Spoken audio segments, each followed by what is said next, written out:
Imagine two countries that sit far apart on the map. Different languages, different cultures, different wars. But they share one big problem. The world watches them closely, sanctions them hard, and tries to block what they want most. Now imagine this. What if these two countries found a way to help each other anyway, quietly, step by step, year after year? Stay with me, because this story is not just about politics. It is about technology, money, and a kind of trade that is hard to prove but also hard to ignore. And the deal is not always a signed paper. Sometimes the deal is a shipment, a design, a set of parts, a short visit by the right expert at the right time, a transfer that looks small until you connect all the dots. Part 1. The need that pulls them together. Let's start simple. Iran wants strength. It wants missiles that can fly farther, carry heavier payloads, and act like a warning sign to enemies. North Korea wants survival. It wants cash, materials, and partners, especially because sanctions make normal trade extremely hard. And when two countries both feel trapped, they start looking for backdoors. The Congressional Research Service, CRS, describes a long history of ballistic missile cooperation between Iran and North Korea, starting with Iran getting Scud missiles from North Korea in the 1980s, and continuing as ongoing and significant through later decades. Source. So the relationship is not new. It is old, it has roots. Now here's the key question. If this cooperation existed before, did it stop, or did it simply get quieter? Part 2. The missile. Family tree. One design, two flags. Here is where it gets interesting. Missile experts do not just look at speeches. They look at shapes, engines, fuel systems, and test patterns. The CSIS missile threat page on the Nodong, Hwasong 7, says the Nodong design served as the design basis for Iran's Shahab 3. And it also notes that North Korea transferred the Nodong design to Iran and Pakistan. Source. So when you hear Iran built its own missiles, that can still be true, but it may also be true that the early building blocks came from somewhere else. Even a 2007 report in Arms Control Today stated that the Shahab 3 is based on the North Korean Nodong missile, citing U.S. assessments and related reporting. Source on-screen visual idea show a split-screen comparison of the Nodong and Shahab 3 silhouettes, while the narrator says different names, similar routes, use public diagrams or simple outlines.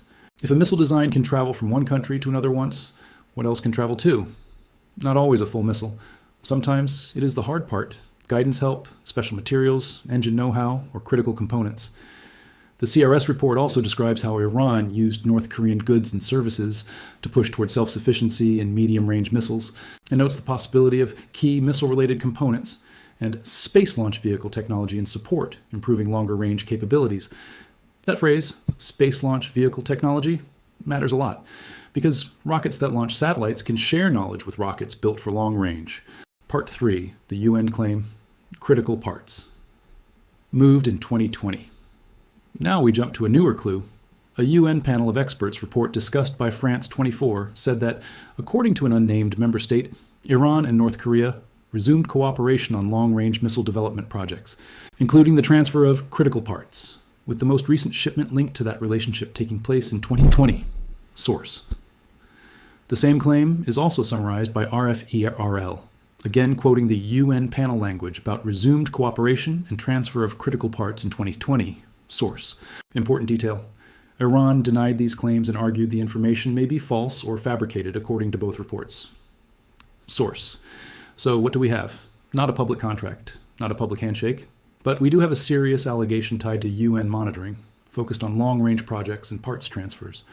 And when people say parts, it can mean the pieces that matter most. Part 4, how a hidden deal can work without a paper trail. If you are trying to do something under sanctions, you do not move like a normal business. You do it in layers. Layer 1, tech knowledge, advice, training, shared experience. Layer 2, components, items that can be described as industrial but used in missiles. Layer 3, testing lessons, what failed, what worked, what to change next time. The Arms Control Today article also discusses claims of technical advice and possible visits connected to missile programs, while noting that some things are hard to confirm with public evidence. Source. And the CRS report explains that even if Iran's program grew strong, it might still rely on North Korea to some extent for certain materials or components. Source. So the deal can be simple. Iran helps North Korea with money or resources. North Korea helps Iran with missile-related support. No big announcement needed, just results. Part 5. The truth is messy, and that makes this more real. Now, here's the part most videos skip, because it does not sound dramatic, but it is honest.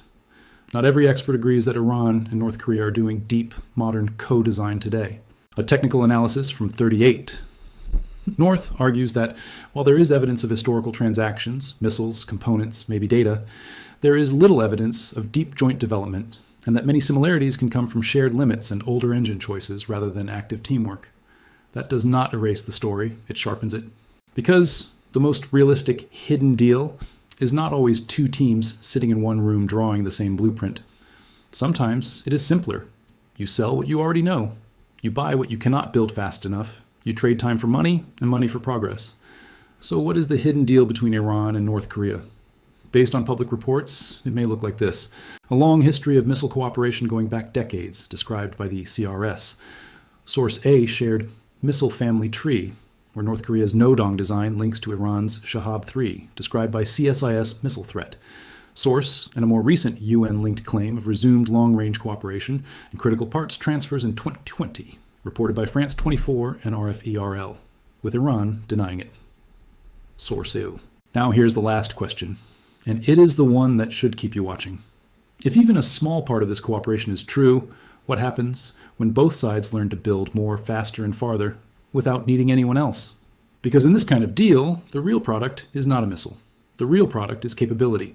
And once capability spreads, it is very hard to put it back in the box.